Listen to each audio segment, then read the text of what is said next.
Okay, so we're a little late, but we will begin our work session for today. We've got Sally Santangelo and Alex Lawson from CNY Fair Housing with us, primarily to talk about their exclusionary zoning study, and we've shared kind of some of the board's plans for how we're looking at moving forward with housing. And so we're just here to have a discussion about housing and zoning and all those fun things. So do you guys want to kick us off? Sure, thank you so much for having us. I'm Sally Santangelo. I'm the Executive Director of CNY Fair Housing. We are a small nonprofit.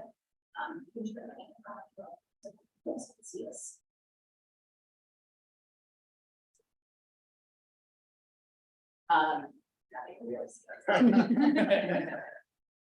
So we're a small nonprofit located here in Syracuse, but located in Syracuse and serving 17 counties of central and upstate New York. And we work to eliminate housing discrimination and promote housing opportunity.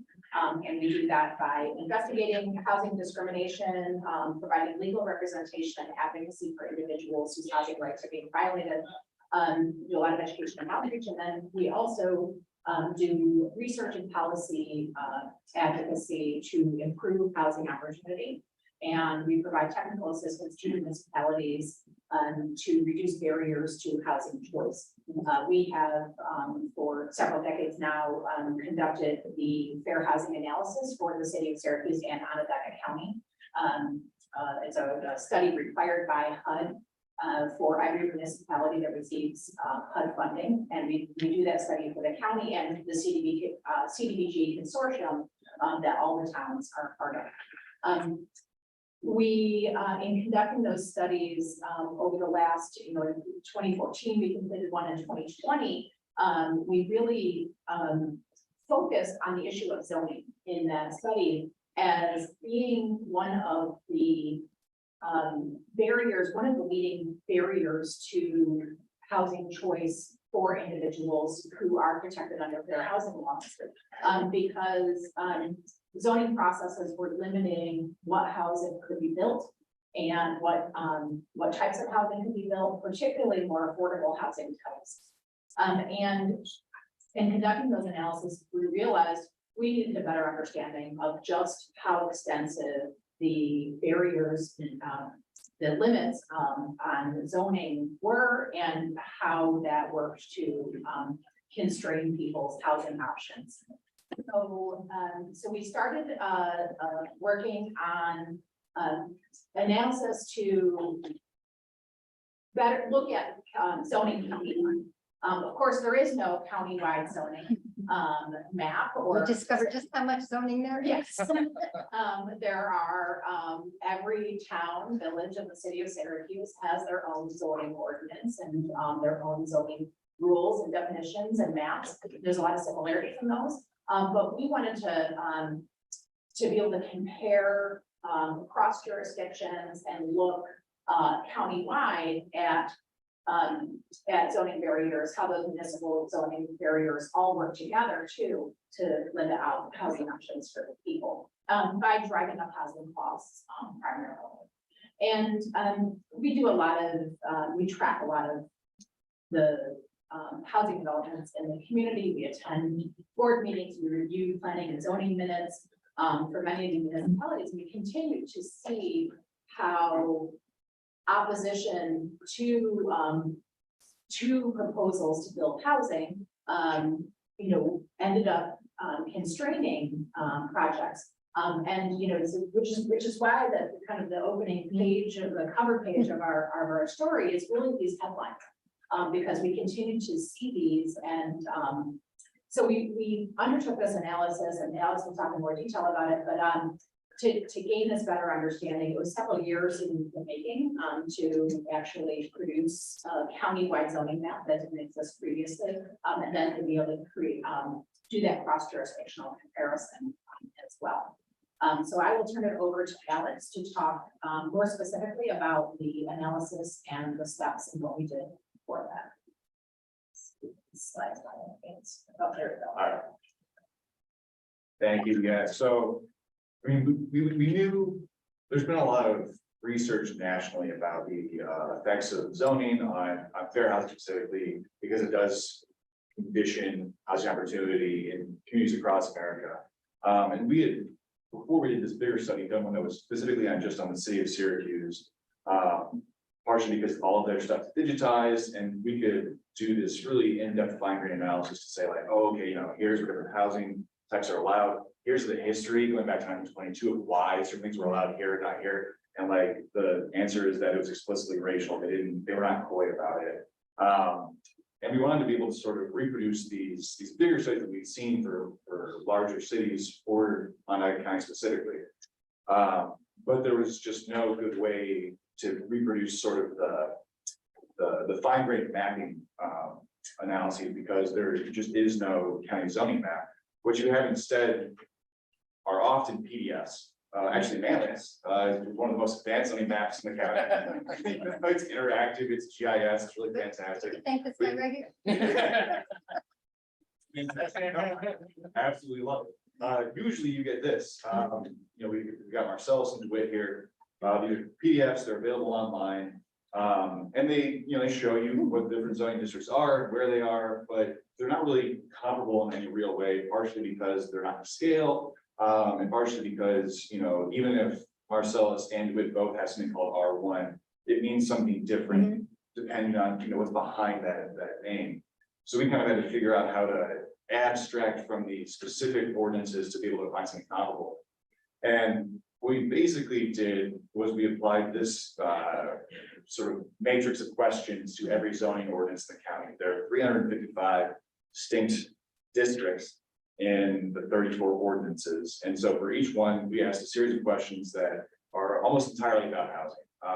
Zoning regulates a lot of things in addition to housing, industry, commercial activity. But we were just looking at housing, and we're looking at it through a fair housing lens. So looking at what sort of kinds of regulations would be restrictive of different housing types, different housing price points. So we did that for every single one. And the other part of the analysis, in addition to just focusing on housing questions, we also were really concerned about looking at what we call urbanized residential land. Because it would be in some ways easy to say, oh, there's all these restrictions on housing in your town, and then Pompey would show up as being like really restrictive, but it's like, well, there's no sewer infrastructure in much of the town.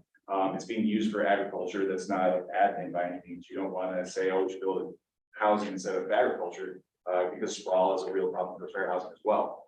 And so we developed this sort of way of adjusting for that by just not looking at land that was zoned either for agricultural use. Sometimes even it's just sort of like it's for residential, but it's supposed to be not hooked to sewers in some way. I think in Manlius it's all in one district, right? It's restricted residential, restricted agricultural. Many other ordinances that differentiate and say this is for farms, this is for sort of like rural homes, but they all are meant to not be served by sewers. And so what you have, this is from the town of Manlius. That satellite image up top is what is actually the land uses that are there. And it is a pretty rural area with some housing. You can sort of see the Erie Canal cuts across the image as well. On the bottom is the zoning map that we created with all those different uses. And so, green is for the agricultural areas.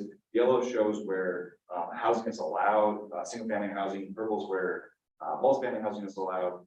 But what we really want to know is if you look at just where housing is intended, so you take out the agricultural areas and you take out the industrial zoned areas, which oftentimes allow housing, but it's not a realistic thing.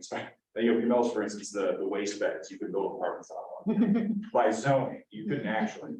So we wanted to just, not have that sort of noise influencing the analysis. And so what's left over here, when you take all that out, is the yellow. The gray, we're not looking at that. We're just looking at the parts that are intended to be developed as housing. The zoning codes say we want this basically to be used for housing, and we want it to be used for urbanized housing. There will be sewers. The idea is that you would live here and commute maybe into Syracuse, maybe in some other town, but it's not like an agricultural situation.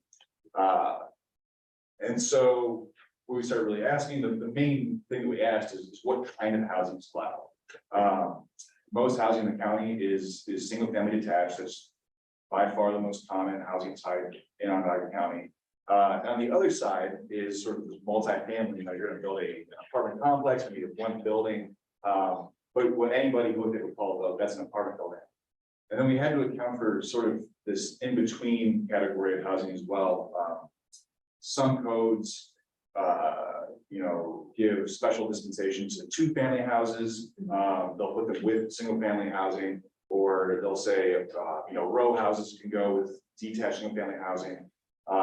And clearly that is a level of permissiveness that is not extended to every zoning district, but it's not the same thing as saying you can build, you know, a LIHTC project that would require multi-family zoning. And so we basically broke down all housing kind of these three categories. And here are just some examples of what I'm talking about. These are all taken from, this is all actual housing that exists in Onondaga County. And you know, there's a wide variety of housing type of sort of ways to build within each of these types. You know, you've got new builds of single family detached, so sometimes it'll be 3,000 square feet. You compare that to some that are in Salina, they're, you know, less than 800 square feet. In Mississippi Middle, the top image is some row homes that are in Syracuse. But in the next sort of row there, one of those is in Fayetteville. It's a duplex that is just on a side street. I think a lot of people, if they looked at it, wouldn't assume that it was anything different from a single family house, but it is 2 units and it is permitted under zoning. And then on the far side there, the multifamily, you know, and that ranges from sort of these mid-rise masonry buildings that are in Syracuse, to garden apartments that you might find in Manlius, or sometimes historic adaptive reuse, where in the village of Manlius, they took the cutlery factory and turned that into apartments. We also looked at the ways that the zoning codes handle the permitting of all these different kinds of housing types. So this is, again, there's a lot of most examples in here. Actually, this is from the town of Pinellas's ordinance. They put it all in this nice table so you can see. And for every single zoning district, those are along the top, and for every single use, those are the column there. They are permitted according to sort of different processes. Sometimes they're just allowed by right, which means that, you know, as long as the codes officer says the building is safe, there's nothing for zoning to say about whether or not it's allowed to be constructed. Sometimes the zoning board of appeals has, you know, the ability to make a determination yes or no based on their pure discretion. Other times they're applying different standards to sort of say, you know, does this fit with the county or the town plan? Sometimes the town board itself has to vote on allowing a certain thing to be constructed, and we wanted to capture all of that. And then we also looked at the dimensional standards applied to all these different kinds of housing. You know, the way that you end up getting sort of very large houses versus very small single family houses often comes down to how the regulations are written for where they must sit on the lot. This is from the town of Skaneateles. They have this really nice sort of graphic representation of like, okay, this is your lot. How far back does the front of the house have to be from the street? How far back should it be from the lake? That's a big concern for them. And, you know, every single ordinance includes this kind of thing to some degree. And then once we had all that information and applied to all the different districts in the county, we could take the county's parcel map, which is, you know, it's used for tax purposes, and they delineate every single parcel in the county and say, okay, each of those parcels has a zoning code designation with it. And then we can say, okay, well, based on the way that we are going to be scoring those different districts, we can get a countywide map. And so we're able to sort of cut them different ways. And in the top corner with the predominantly green map, that's sort of the big picture, you know, so you see the agricultural uses, you see where things are allowed, even if they're not really intended. And then we could look at things like, you know, not just what kind of housing is allowed, but like, well, how many units per lot? Or how big do the individual parcels have to be? And what we basically found when we took this countywide look at it was widespread exclusionary zoning, which is, you know, this term for it encompasses a lot of different regulations, but the idea is that no matter how you're getting at it, the zoning code specifically is severely restricting the type, the diversity of housing types available, and often, you know, through that mechanism driving up housing costs, and the ultimate effect is that you get economic stratification, and in our county, because there is such a tight connection between race and income, you get race segregation as well. And that was just sort of across the board, the big picture. That's what we have from zoning. Some of the highlights, some of the numbers we got here is that if you look at, you know, the urbanized residential land, on about 3/4 of it, the only thing that can be built is single family housing. It is illegal to build anything besides single family housing on 74% of urbanized residential land. Manlius is slightly better at 71%. You know, and then if you look at when, not just the allowing sort of missing middle, but also when there are these sort of discretionary review processes, which often work as de facto bans, because even if it's allowed, it'll never get passed by the board. Only 3% of all urbanized residential land in the county allows apartment buildings, and outside of the city of Syracuse, it's only 1% of land. And I'll say that this is actually worse than it seems, because in almost all cases, the land that is zoned that way already has apartments. So this isn't a situation like, oh, you know, 1% of our land is available for building apartments. There are already apartments on there, and I usually have to sort of fight to get the zoning designation changed. One of the things that contributes to sprawl in the county is these large lot sizes. And so about 1/4 of all land is zoned to allow single family housing, but not, we're excluding the agricultural areas. This is, you know, meant to be a commuter's home. With sewer on 1/4 of land that allows single family housing, it has to be an acre in size. And that's with shown on this map, the darker areas are the larger lot size requirements. What you can see is that it's really the outskirts of the county where the sort of the exurban fringe, which is where most of the development is going to be occurring, because it's already built up on the inside. So that's sort of going to make sprawl just continue. And the sort of flip side of that is to say, well, how much land is zoned in such a way that if it was built to have as many homes as is possible under the zoning code, would you be able to have enough housing to support something like, you know, walkable neighborhoods where the businesses don't need car drivers to come, where transit can succeed? And the answer is that's just 14% of land in the county. Most of that in the city, it's 4% in Manlius. Yeah. This number for me this year, the 7%, that is for the. Yeah. Most of the houses are on Very bigger, large lots. Yeah. Yeah, it's R1, which is the most common. and it contributes to this problem, yeah. Yeah, it's not restricted agricultural, it's R1. And So so we have a special zone for for smaller lots, and you've got pretty much one neighborhood zone. Yeah. Yeah, we have one dense neighborhood, For the most part. yeah. Outside of the village. So you can see, I'll just run through those big picture maps for Manlius specifically. So you've got your actual zoning map on here, and here's what we created. You know, and you're obviously familiar with this pattern.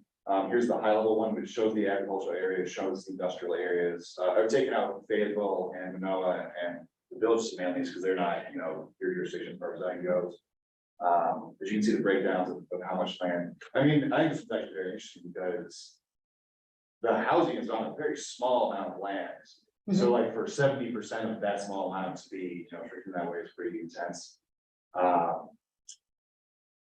Here's if you look at just the urbanized residential land, you know, and so a lot of it is yellow is for detached family, the maroon. I'm actually, like, off the top of my head, I don't know what missing middle type is allowed in those areas that have that dispensation. So that, Condos for R3 for us, right? so yeah, Yeah. Okay, it's predominantly. what is it, Townhomes. Erie Village. yeah. Yeah, it's- condos, yeah, just condos. Big one. okay. With like patio homes, Mhm. also in Erie Village, Montana, yeah. Here's a map showing, this is the sort of, if you developed it as much as possible, where could you support transit and walkability? That's shown in yellow and orange. The rest of it is gray, and what you're seeing there is So I'm that saying, I can barely see the orange dot there. Yeah. it's got 1%. I think it's actually less than 1%, but you know, to round it up. So we're talking about how we want to do so much greenway, blueway work, but the truth is the housing is a barrier. Well, I too. mean, yeah, we've had conversations with people from a variety of backgrounds. Senior folks, disabled folks who don't have access to public transportation, and this is clearly why, is we do not have the density to warrant real public transportation or even a walkable neighborhood. I mean, if you were to put the villages back in, they show up more, and Oh, that's yeah, sort of For a, sure. true across the county, the villages in the city, which were developed usually before zoning was actually put in place, are developing ways that wouldn't be allowed in sort of newer areas, and that's usually a mix of housing types, and, they're pre-car neighborhoods, so they do have this level of density that allows these kinds of things. Yeah, what we love about them, they're so charming, right, they were built that not to be car centric, you missed that point. And then here's that one we'll be talking about, this is for single family housing, how big does the lot have to be? And yeah, it's that R1, ends up being a lot of the housing. We wanted to sort of take that big picture and find a way to, we have all these different measures, you can put one number on them. And so again, with the rubric, which sort of weighted these different things, mostly we're asking, what kind of housing is allowed, but looking at these other things that also contribute to housing costs and therefore segregation. And here are the municipalities in the county sort of ranked by their score on that overall metric, and then their color coded, so you can sort of see the geography of it. Darker group municipalities end up scoring higher, and so the city of Syracuse scores very high, and the villages tend to score higher than the towns. I think something very interesting from this actually though is that the most rural towns actually are scoring pretty well, partially because their zoning is sort of in the past, like they're handling for the most part hamlets and sort of rural areas where it's extremely common to have multi-generational houses where, one family has been adding on to it for a long time. Well, now it's a 4-unit house, and that's sort of the baseline in a lot of these places. Manlius is sort of didn't do too high, it was 28 out of the 34. Also pointed that there are 35 municipalities in the county, but Lotisco has no zoning at all. So that's why it's only 34 codes. And then we just sort of, these are very high level recommendations for how to do better on the ways that what we were measuring. If you wanted a zoning code that was better from a fair housing perspective, here are some very simple things to do. It's to allow a greater mix of housing types. Well, even if that's within a district, or if it's saying, well, we have these 5 residential districts and the ones that's predominant only allows one kind of housing, just having the greater mix there, allowing smaller lots so you can build more housing on a smaller area. It reduces sprawl, it contributes to walkable neighborhoods, which contributes to integration because the cost of owning a car is such a huge driver here as well. And then a big thing more for sort of the inner ring suburbs is to allow infill on these sort of really blighted industrial and commercial properties. If you think of like in Mattydale, there's Northern Lights, the shopping plaza that has really seen better days. And it has all the sewer infrastructure, it has a lot of parking already, and there isn't just the demand for retail that can be redeveloped. For housing, the Camillus project is a great example of, you have a burned out factory, it's burned, and no one's bringing a cutlery production plant back to the village of Mills, but people do want to live there, and you can reuse that structure. You're maintaining sort of look and feel of the village, and it's a good success. With these recommendations in mind, it was really fantastic to take a look at your guys' draft comprehensive plan for that last week, and the things that sort of jumped out to me are this one primarily, because this is exactly what we're talking about. It's just, in many cases, I don't think the intent of zoning was to frustrate this goal, but that has been the effect. And to state this as something you're trying to do, to have, welcoming neighborhoods where people with different backgrounds, different living situations, different family structures can all find a place to live is very important. And it is very much tied to housing. And the other thing that was exciting me about your plan is that it does have this very practical approach to how to do it. So if we're thinking about what we were calling urbanized residential, in Manlius, it's not most of the area. It's this one So sort of this is the segment. same area that you had colored, almost the same color. Almost the same color, yeah, no, it's exactly right. And I think that, so you're not talking about, we're not talking about like changing anything about Green Lakes or changing anything about the agricultural areas where often you can't change anything. But where there's already infrastructure for it, where there's these opportunities to sort of loosen up some of the strictures and allow different housing types. And I think ADUs and multifamily are a really good start. I also like, this focus on having mixed use areas, because that is you know, it's in some ways very hard to get to the residential densities for transit. From scratch, but when you start mixing uses, there's this multiplier effect where it's not just, oh, people are catching the bus from here in the morning and then coming back in the evening. There's someone coming at all times. That's really helpful, and focusing on these corridors that connect the nodes that you have in the villages is also a big deal. I'm be very happy to talk about sort of the details of this, because that is where you really do get into where these problems are, because, you know, we didn't just look at where housing was allowed, we had to look at all this other stuff, because that's where a lot of the nuts and bolts come up, you know, those headlines we had at the beginning are not actually about what's allowed and what's not. It's they're coming from these pressure points where there had to be some sort of public meeting because it was required to be some kind of approval, and that's how you end up getting political pressure on what gets built. And, you know, there was a very interesting part of the comp plan that it was like an assessment of available properties. I forget what their term was. They were talking about how, well, yeah, you have some R5 that's available, but there's like a 5 acre minimum to build in. And so, well, there's R5 available, but you can't actually build any apartment buildings. So it's not really what we're talking about. You need a variance anyway. That's the kind of thing that you really have to, is going to be really important to get right to sort of change the zoning code in a way that makes good on those goals. I feel like in a lot of ways, you see a lot of these restrictions in the older zoning. And it was almost like when it was written, it was like, well, we'll put these restrictions in place and see how it goes. And it's like, now we're just like, oh, we've seen how it goes. We know how to adjust this and get to that point where that R5 will actually be dense housing rather than just sitting there. And or just having R1 developed on it, because that was, you know, the only thing you can make work. Yeah, yeah. And, you know, we need to take a more proactive approach to thinking about what happens, not just in the next 10, 5 or 10 years, but like what's happening in the next generation. We know that what the age of our current housing stock and what's needed to keep it up. The way people are aging, all what's happening with the way that transportation and mobility issues are going, and climate pieces. I mean, we know that that's government's job too, to sort of think about some of those things and not do this next round of zoning in a total vacuum.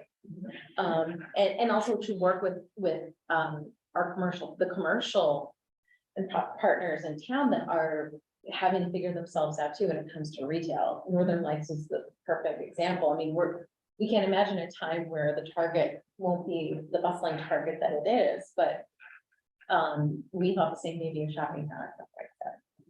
Yeah. Yeah, I mean, Shopping Town was the place we used to go to visit from Cicero, right? Yeah. When we stopped going to Northern Lights. Right? So yeah, it is important to think about those things, that it does change. And what is your bustling commercial, sector in center may not, it's hard to imagine, but it may not stay that way. You have to be intentional about keeping that correctly. And making sure people can get to it is, and not just people to shop there, but also people to work there. Those are we have to be intentional about that. What I think too, after kind of learning how developers go about finding where they're gonna build stuff, I think for a lot of us, it's like, oh, well, if they wanted to do something, they would just ask for a zone change. But I think what we know is that developers don't look at places they need zone changes, they look at what they don't need. Yeah. As they need as little discretionary oversight to get done, and that's where I think, if you want that development to come back or be fruitful for a long time, you're gonna have to say, okay, well, we gotta do a lot of that work in the base zoning code to say, you could have a shopping center and that could develop into multifamily zoning, stuff like, or multifamily housing and things like that, 'cause it's. So instead of exclusionary zoning, evolutionary zoning, But I think the discretionary processes is a big thing, is the political pressure only comes when there's a decision that some board has to do. So if you make it a permission by right, then it goes to code enforcement. As long as you build it correctly, you can have it. yeah. And then there's nothing that there's anybody for the neighbors to get all upset about. Something that really comes out with is how single family zoning gets sort of treated, like, when there are opportunities, because it requires a zoning change or something, when there is opportunity for the public to speak out against tract development, they also do. Right. But it's just the case that very often zoning codes are written to sort of give preferential treatment to single family development. And so developers choose that because they don't have to deal with all that. And what they don't do multifamily because that you're guaranteed to have the kind of pushback you would get for any development if the opportunity presented itself. Understood. Yeah, that's our, I mean, that's what we got. So I'm happy to talk. No, this is great. Yeah, feel free. So we've got we've got sort of three things that we're interested in, the accessory dwelling. I think some of the other missing middle stuff, other kinds of ideas, I think there's probably some opportunity for Jagunda apartment houses, but I think most people would like, you know, a 4-unit, a 6-unit, Yeah. something where if you could do that on a 1 acre, you know, things like that, and what should we be thinking about with that? I think that's where we really want to go with the zoning, is to just say, that's okay. You could have a McMansion, or you could have a 4-unit, and they both take up the same size and the same number of cars, and everything's the same about that, so why not just let you do that? And they oftentimes can look exactly The the same, same, yeah. which is, I think, some people, a lot of these folks don't understand that. I mean, and the village of Fayetteville is a perfect example, right? You drive through the village, you don't know the structures, how many units are in many of those Mhm. homes, and many of them are Multifamily. multifamily. And you just, don't always see the entrance on the back. And we're also thinking green design guidelines would make sure that they look kind of the same, and then the It neighbors. solves a lot of would those never even problems, look at it. is that if it looks like it fits, it doesn't matter what's in there. You know, the same thing like we're talking with mixed use, like if it's, you know, if it's commercial on bottom and there's residential on top, as long as it kind of fits the theme of the neighborhood, no one's really gonna know. And then the third thing was short-term rental, if you have any opinions that you've learned about that. We haven't done a lot of work around short-term rental. Certainly it does raise a lot of fair housing concerns because it does limit what's available for local families and residents, and tends to, drive up housing costs generally. Hey, I can get $100 a night for this, why would I rent? it? Yes, Yeah. and we've been doing some work, we're up in For Loudville, Lewis County, and they have a huge problem with short-term rentals.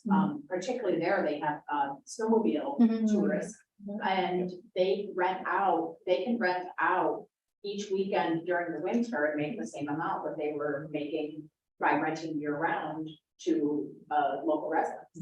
And so all of these properties are being switched over to, and they're having a huge housing shortage because of it. Yeah, any tourism place, I think tourism community is, I think the other side of them, though, is that it's very hard for individuals to finance accessory dwelling units. They end up costing several tens of thousands of dollars. And one of the things that banks are sometimes going to look at when they're issuing a loan, like, oh, well, you can use it as a short-term rental. We know you have a cash flow, and so we're going to give you a loan. And so that's just, like, they're gonna look at the zoning code first, say, like, is this even allowed? And, that's not using ADUs to solve like necessarily a housing availability problem, but it can be helpful for someone who maybe wouldn't be able to purchase their own home otherwise, but they say, well, I'm gonna have this cash flow. And so now I know I can actually pay the mortgage. There's $2 sides. Are there local credit unions or banks that talk about that and promote that in our community? I don't know about that. Yeah, It's a good question. And certainly something that could be encouraged among local. That would, I think, yeah, if lenders. we were gonna go forward and say ADUs are okay, then I think that's a great way to do it, to say, well, better off finance locally. They understand what the process is. We've shown them the need for housing. So, they're willing to do that within the town of Manlius. Yeah. That would be a really good opportunity. this is where it's good to have the relationship with the chamber too. So Exactly, we were just talking today about, John was saying, I think, we should be having our regular conversation. Yeah, with the that we chamber. host about policy issues almost, and gonna be one of the ones. I will say one of the things that comes with financing is a lot of places will use owner occupancy requirements for ADUs. Let's say, the person has to live in one or the other. And that runs into problems because that means that the bank repossesses, they can get the same value out of it, or they can't necessarily know that they're going to sell something the same value because the value of the property depends on it being purchased by an owner occupant, and they're just wary about that. And so it ends up being a problem with finance. So I guess then in your experience so far with this, if the intention is to allow for more density in existing residential neighborhoods. But we don't also really want, someone to buy up 10 lots, throw in an ADU and make them all 20 rentals in a neighborhood that has historically, since it's existed, only been for single family housing. Do you have any advice for how to balance that? Well, I mean, you can do owner occupied Mhm. restrictions, that's actually what the city of Syracuse is doing as part of the rezone. They are legalizing ADUs in all residential districts, but it is the owner occupant requirement. I think one of the questions there that they don't have the answer to yet is it an owner occupancy requirement to get the permit, or is it an owner occupancy requirement to use the unit? Because that's sort of like a halfway point where it's like, well, you could buy 10 properties and then build 10, maybe. But if someone does that, they don't have to worry, for instance, about how will I sell my house, or, will there be this weird. So one of the circumstances that I think, because where this has come up has been a lot with caregivers. So grandma has the house, she can't afford to take care of it anymore, she can't take care of it anymore. So she builds the ADU, the aide lives in the ADU. All right, so then grandma died.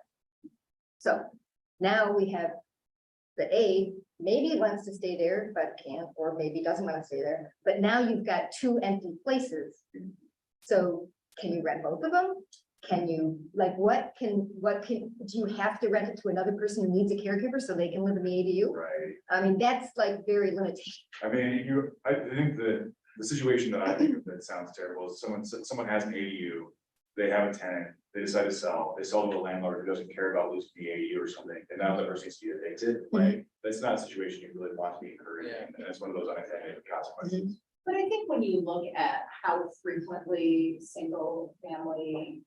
the turnover of single family homes versus the turnover of rentals, I think our owner occupied homes, I think would be, I don't know the number, I think it would be lower. Yeah. So that, People may not stay in the same apartment for years and years and years too. Right. There's a shorter, people might be more mobile, and so it could be similar time And periods. people are continually having their rental properties sold, like, so somebody is renting, and then the property is sold, the landlord sells the property. And your now they rent have a changes different- drastically. Right, and sometimes there's a huge change, or we often see issues when someone does pass away, and then it goes to their, their child who is not as understanding as the previous landlord, so, and we hear a lot of issues with folks dealing with that. So I don't know that the turnover issue would be as much. One of the things that we could see if there are any examples around is tax benefits for people who rent to people who are caregivers, first responders, essential people in the community that have lower salaries, typically lower salaries, or a salary cap or whatever. So there could be, there's something around that. Like worker housing. Yeah, and like work. Or maybe some kind of incentive if it is owner occupied. Exactly. To say, yeah, I mean, if you want to just buy and build, yeah, you can do that and pay the full run for it. But if you're looking at being owner occupied and adding housing to the stock by building an ADU and then maintaining an ADU, that might be a different conversation. Yeah, because in, my grandmother's era, right, there were boarding houses. And so, in all these places where industry was changing quickly and the housing stock wasn't like meeting the needs, right? They had figured all that stuff out without zoning. But, we do need it. Yeah. One of the nice things about ADUs, and because there are so many ways to rate it, is that California has required municipalities to allow them for a few years at this point. And there's just been a lot of experimentation with different regulations, and there's starting to be enough data to say like, okay, well, what's working, what's not working. And one of the first things that I've asked Tyler to do is see if we can find, sort of high level studies to say like, all right, which regulations have been effective, which ones have been ineffective. And that's something that we would certainly share with you if we start. I mean, I think we want to stay in touch and work together on getting like the best, policy for, as working on zoning for whatever we decide on ADU, and try to learn from what's been done. What questions do you have in terms of what would be the kinds of issues that this would all? My only thought is the privacy with the single family, as soon as if you keep your mailing address there and then you leave and rent it out, how am I able to verify? Because what I see is on the county is what I have to take as true. and then they leave and I don't really have, I like become a private investigator. Yeah. or doing that and having neighbors complain. Because in the town of Manlius, the accessory dwelling unit, what we're doing now is we're making people just add some type of addition on within the thermal envelope of their home, so they're doing something so they can allow, you know, maybe extended family, parents, relatives, or even if it is someone that, you know, after we go there, they put the wall up and it has an extra dwelling in it, and now they're, you know, we don't go back to them, and now they have an attached rental on their house that we would never, when people don't complain, we would never know about. That, the enforcement of it, and I have to imagine that, you know, there are places, just like with the short-term rentals, you know, all around the lake.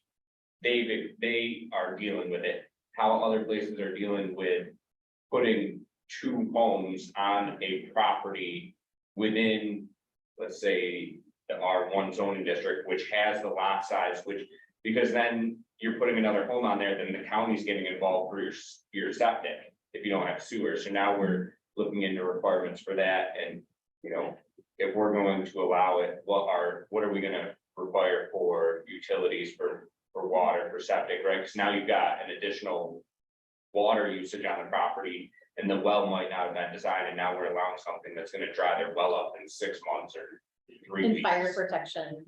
Yeah, And the. and all, yeah. So that might be a good jumping off point, is to look at adding some restriction to say you have to be on those services. I think it's important to remember that a lot of our more rural housing, our family sizes were much bigger when those properties were built. Those properties were initially built for large families, and now to get 8 people on a property, you're probably gonna need 2 different families to do it, right? So a lot of those were built for those bigger family sizes anyway. And we just don't have those family sizes anymore. So a lot of them were, you know, could accommodate. You know, if you look at more rural housing, you can, I always like to drive around and spot the ADU. It's already there, right? It's an apartment above a garage. It's, you know, the entrance around the back. So I think a lot of them can accommodate, because they were built to accommodate larger families. And now it's, you know, it's a little bit different structure, but not necessarily more people.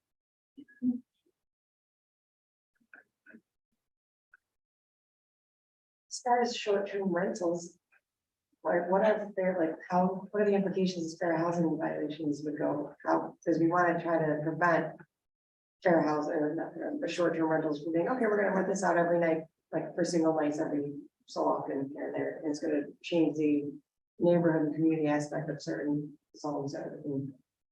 But I know there's some people already complaining that this person's rent has short-term rentals and this is a neighborhood.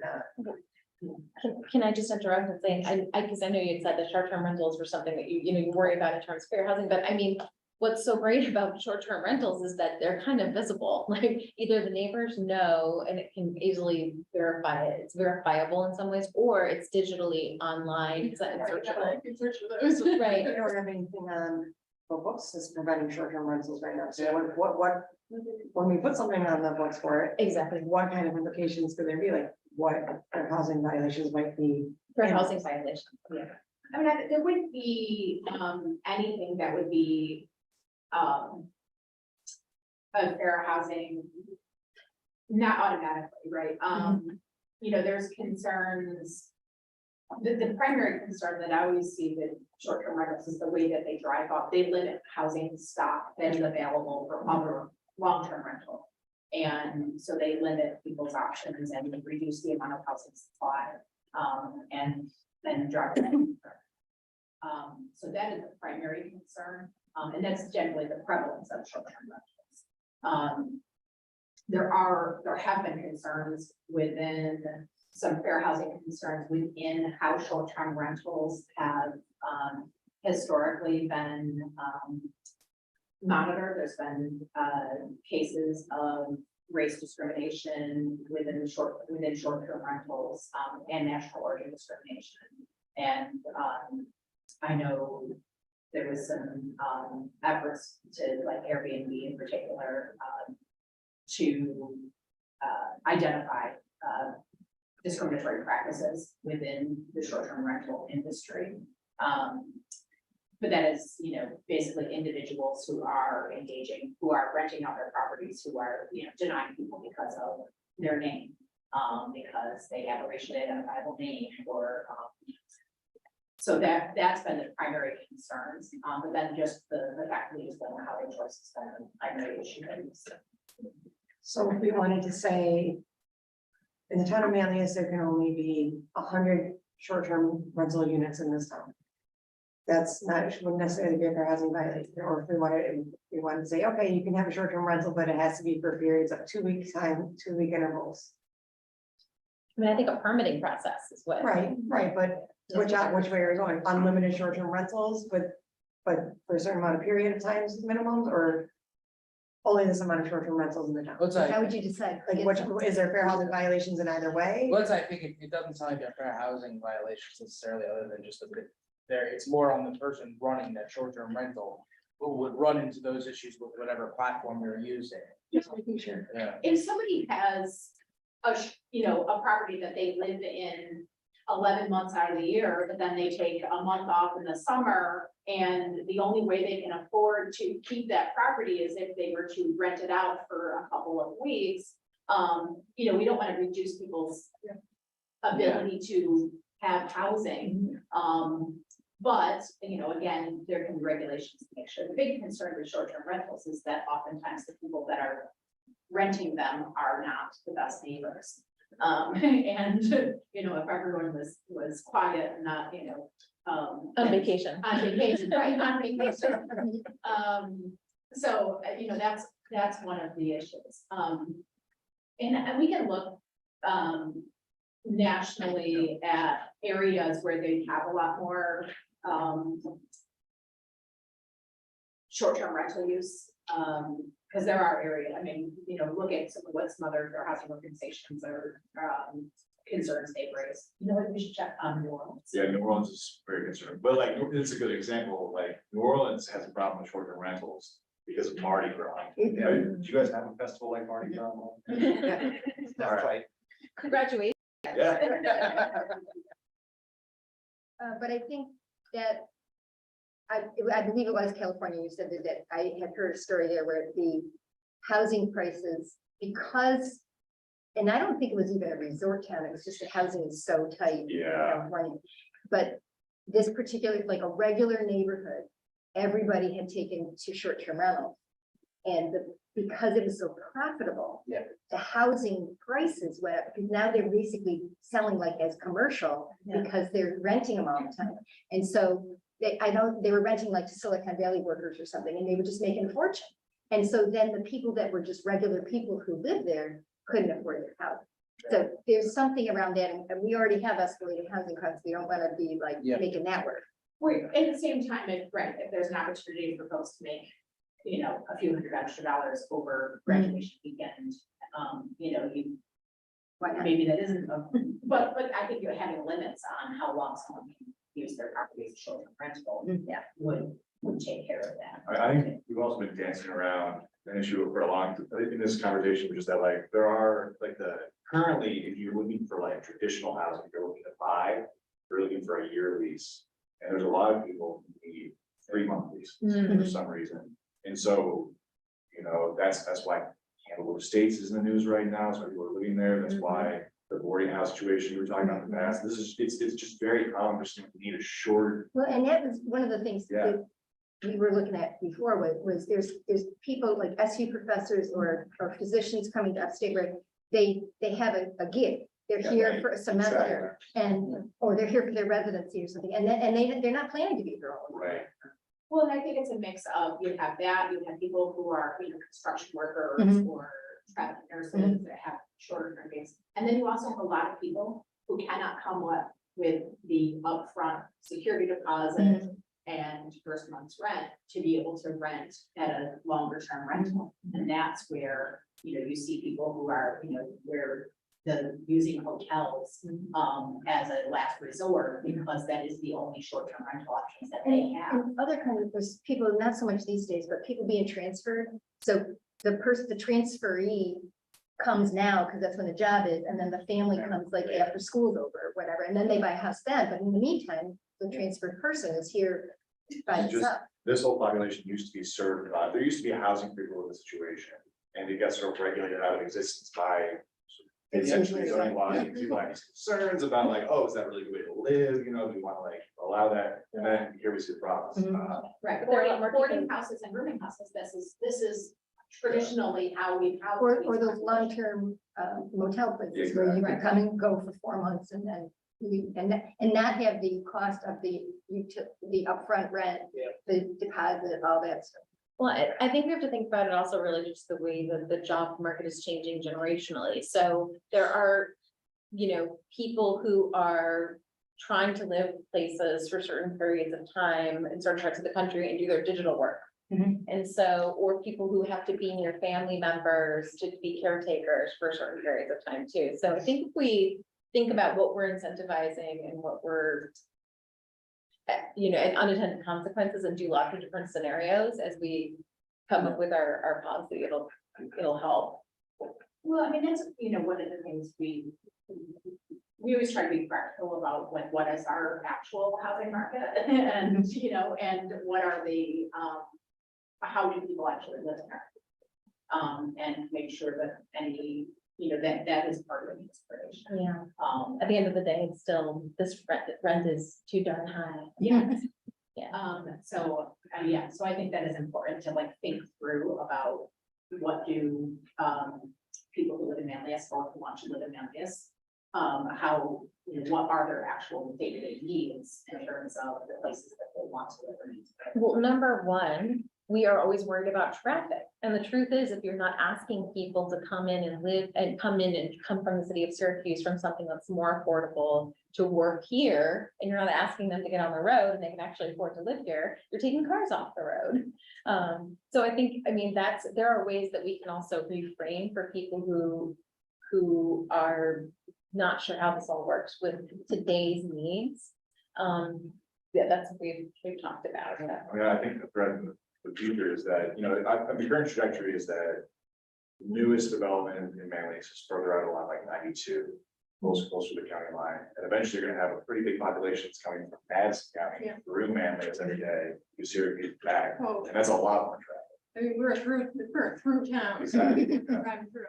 And ways to sort of make that not as true by letting more people live like a little bit closer in, maybe on the other side, that would be positive for that outcome. I mean, we talk about this in the northern suburbs a lot, as we are looking, building on the edge of Oswego County and, and increasing density right on that border, and we end up pushing people further across the border by, keeping them from being able to live in places like Titus.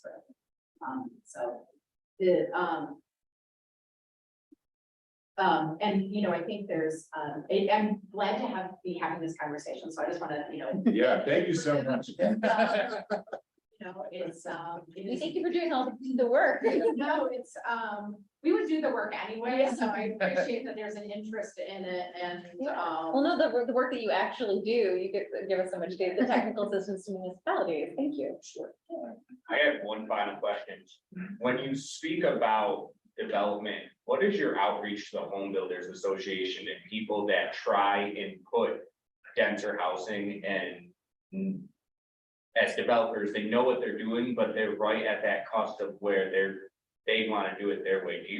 Do they reach out to you? Do you reach out to the Home Builders Associations or people like that to try and help them navigate the residents that don't want that coming into their backyard, or what they can better do to present to maybe the town board or the planning board?